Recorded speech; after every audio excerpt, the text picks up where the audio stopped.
오늘 저희가 함께 나눌 말씀은 창세기 1장 1절 말씀입니다. 창세기 1장 1절 말씀입니다.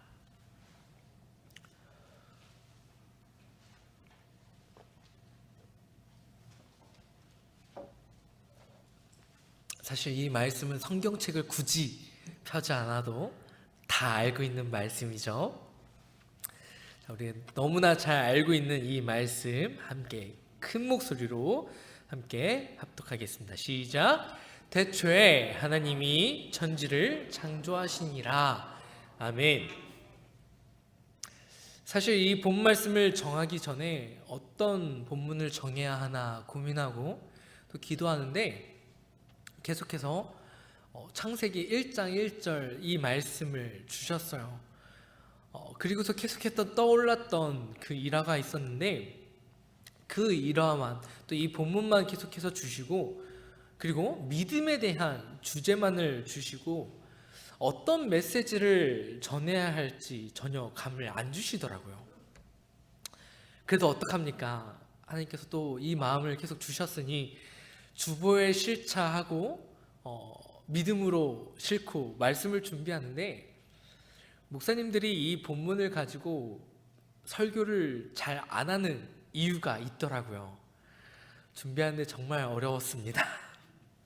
그렇지만 이 분명한 것은 이 말씀을 이 주제를 주신 이유가 있을 것이라 저는 분명히 생각을 해요.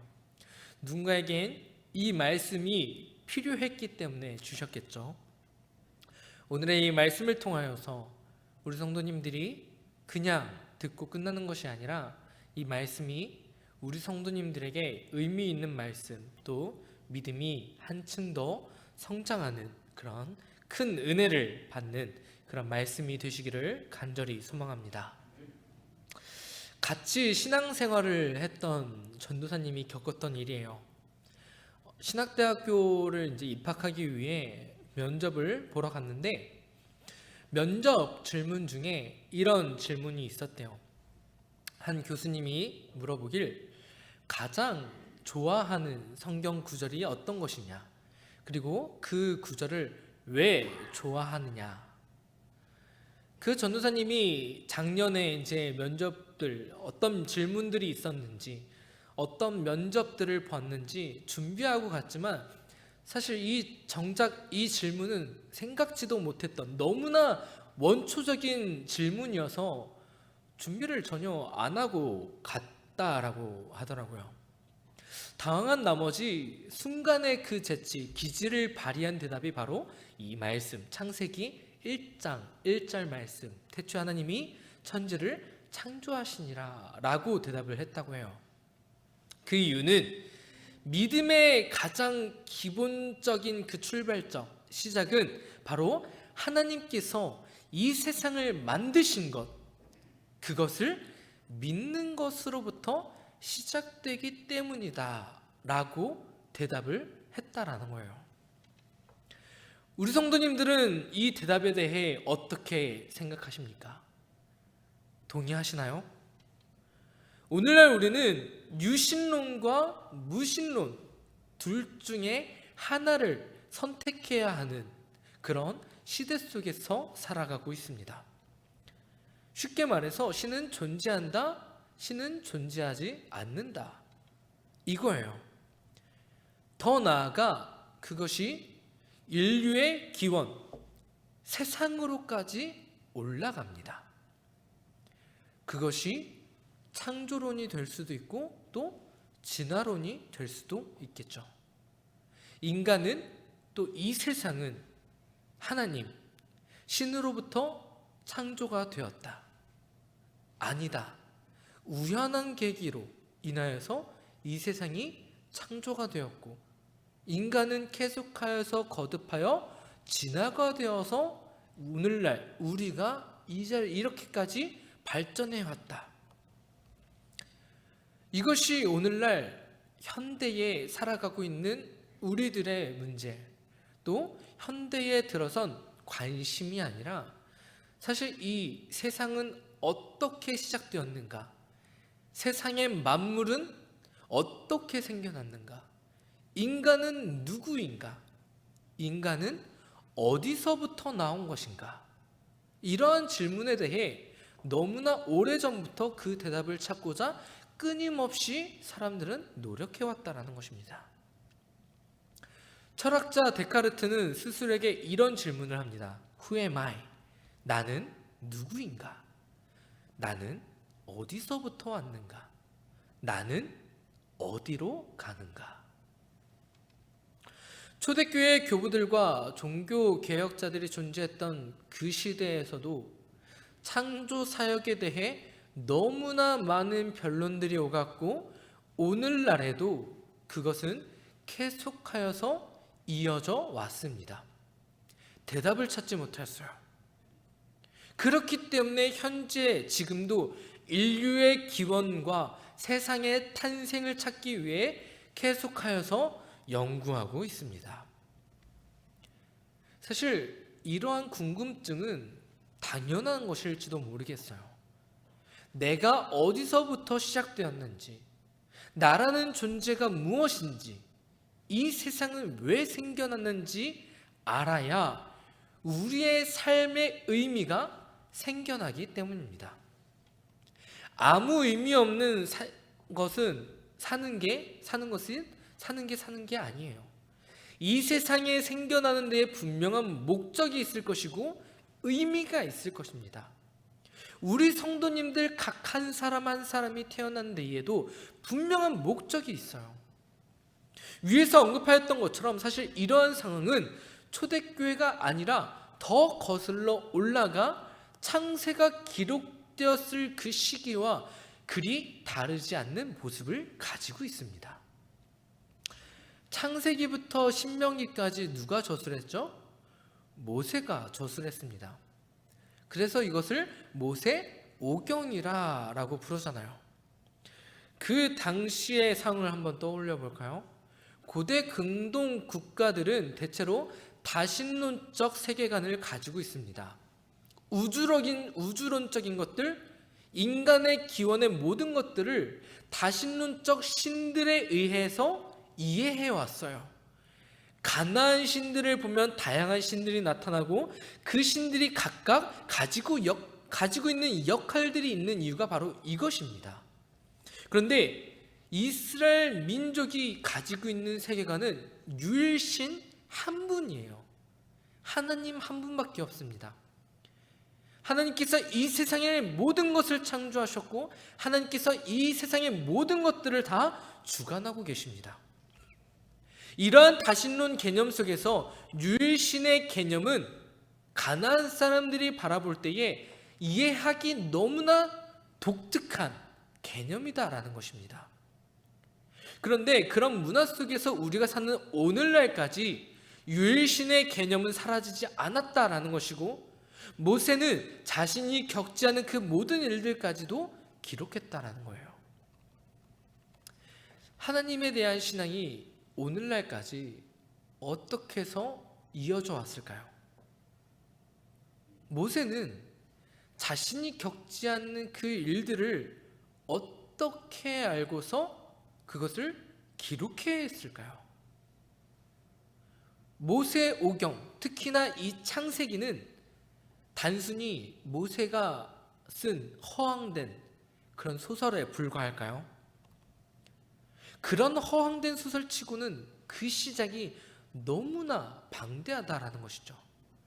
태초에 하나님이 천지를 창조하시니라. 창조가 뭐예요? 무에서 유를 만들어내는 것이 바로 창조입니다.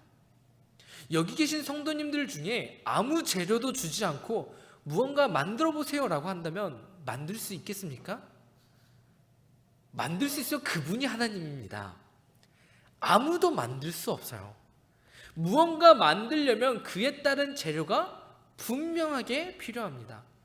아무것도 없는 상태에서 무언가 만든다라는 것은 절대적으로 불가능한 일이에요. 그런데 하나님께서는 아무것도 없는 그 공허한 상태에서 질서를 세우셨고 빛을 만드셨고 또 시간과 사람이 살 수 있는 공간을 만드셨어요. 더불어 살아갈 수 있는 그 많은 것들을 만드셨습니다. 창세기 1장에만 창조라는 그 단어 바라라고 하는데, 그 바라라는 말이 3번 나옵니다. 첫 번째는 천지 창조할 때에 사용하였고, 두 번째는 동물과 이런 생명들을 창조하셨을 때 사용하셨고, 세 번째는 인간을 창조하셨을 때 이 바라라는 단어를 사용하십니다. 아무것도 없는 무에서 유를 만드셨다라는 거예요. 이것이 상식적으로 이해가 가십니까? 우리가 상식선에서 이해가 간다면 사실 대단한 거예요. 아무도 이 상식적으로 이해하지 못하는 것을 연구하는데 그것을 이해한다라는 것은 사실 대단한 것입니다. 창조는 우리가 설명할 수 없는 다른 차원의 문제로 우리는 접근해야 되는 것이고 바라보아야 되는 거예요. 예를 들어 볼까요? 우리 성도님들도 너무나 잘 알고 있는 이 말씀, 베드로후서에 죽게는 하루가 천년 같고 천년이 하루 같다라는 말씀이 있죠. 이것을 문자 그대로 해석해도 하나님의 시간은 인간의 시간과 다르다라고 볼 수 있고, 함축적인 의미를 봐서도 인간의 시간은 하나님의 시간과 다르다라고 해석할 수 있습니다. 하나님은 인간이 감히 평가하고 연구할 수 있는 대상이 아니다라는 거예요. 왜요? 상식적으로 생각할 수 없는 다른 차원의 존재이기 때문입니다. 그런데 모세는 그 상식 밖의 것을 기록하였고 선포하였어요. 누군가 알려주지도 않았는데 겪지도 않는 일들을 어떻게 알아요? 당연히 누군가가 모세에게 알려주었기 때문에 그것을 알 수 있는 것 아니겠어요? 성도님들 중에 과거에 예수 믿기 전에 혹시 점 보러 가신 적 있으신가요? 예전에 부흥에 가면 부흥 강사님들이 했던 얘기 중에 지금도 기억하는 게 있어요. 몇 개가 있는데, 본인이 전도하러 점집에 갔는데 그 점 무당이 말하길 예수쟁이는 이곳에 오는 것이 아니다, 당장 썩 꺼져라, 이렇게 내쫓았다라고 얘기를 해요. 또 어떤 일하는 또 교회 다니는 사람은 점이 안 나온다라는 그런 얘기를 이렇게 목사님, 강사님들께서 이렇게 얘기를 하시더라고요. 그런데 점 보러 가는 것도 그렇고 그들의 입장에서 말하면 겪지 않는 그 미래의 일들을 귀신, 그들이 믿는 신들이 알려주기 때문에 알 수 있는 건 아니겠어요? 그렇기 때문에 사람들은 점을 보러 가는 것이겠죠. 내가 알지 못하는 것을 알기 위하여서. 그런데 그렇게 점을 칠 수 있는 것도 사실은 믿음이 있기 때문에 가능하다라는 거예요. 신내림이라는 것이 사실 귀신이 무당의 그 몸에 들어가는 것이겠지만 그 기본의 바탕은 믿음이 있어야 되기 때문에 가능하다라는 거예요. 모세 역시도 마찬가지입니다. 그 모든 근본은 하나님께서 이 세상을 창조하셨다라는 그 하나님이 내 주인 되심을 믿는 믿음으로부터 시작되어져 온 것입니다.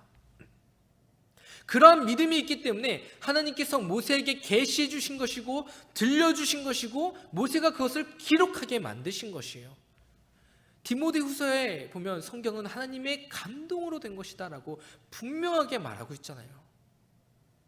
결코 성경은 판타지 소설책같이 사람의 상상력으로 더해진 그런 소설이 아닌 것입니다. 이 성경을 하나님의 말씀으로 인정하고 믿는다면 우리는 가장 먼저 하나님께서 이 세상을 창조하셨다라는 그 사실을 믿어야 합니다. 그럼 이 세상의 모든 것은 누구의 것일까요? 바로 하나님이다라는 것이죠. 나된 것은 하나도 없습니다. 모두 누구의 것이에요? 하나님의 것입니다. 설령 이것을, 이 물병, 이 물컵을 인간의 손으로 만들었다 할지라도 그 주인은 누구예요? 하나님이다라는 거예요. 단지 사람의 손을 거쳐갔을 뿐입니다. 그럼 이 세상 살기 참 쉽지 않겠어요? 내 것이 하나도 없잖아요. 모두 하나님의 것인데 무엇이 근심이 있고 무엇이 걱정이 있겠어요? 그런데 우리가 근심하고 걱정하는 이유가 무엇입니까? 그것이 내 것이기 때문입니다. 하나님이 이 세상의 주인 되심을 인정하지 못하고 저것이 내 것이기 때문에 소유욕이 생기기 때문에 근심이 생기고 걱정이 생기는 거예요. 그것을 잘 보여주는 예가 무엇인지 아십니까? 바로 우리가 흔히 알고 있는 탕자의 비유입니다. 아들이 들고 간 재산은 본래 누구의 것이에요? 아버지의 것이에요. 그런데 어차피 아버지는 나중에 죽어서 나중에 나에게 재산 줄 거 미리 재산을 달라고 얘기하잖아요. 그 재산 들고 가서 내 힘, 내 뜻대로 내 능력으로 살려고 하니까 어때요? 흥청망청 돈 쓰기밖에 더 합니까? 그런데 그 재산을 아버지의 것으로 인정하고 아버지의 능력을 힘입어 살았다면 어땠을까요?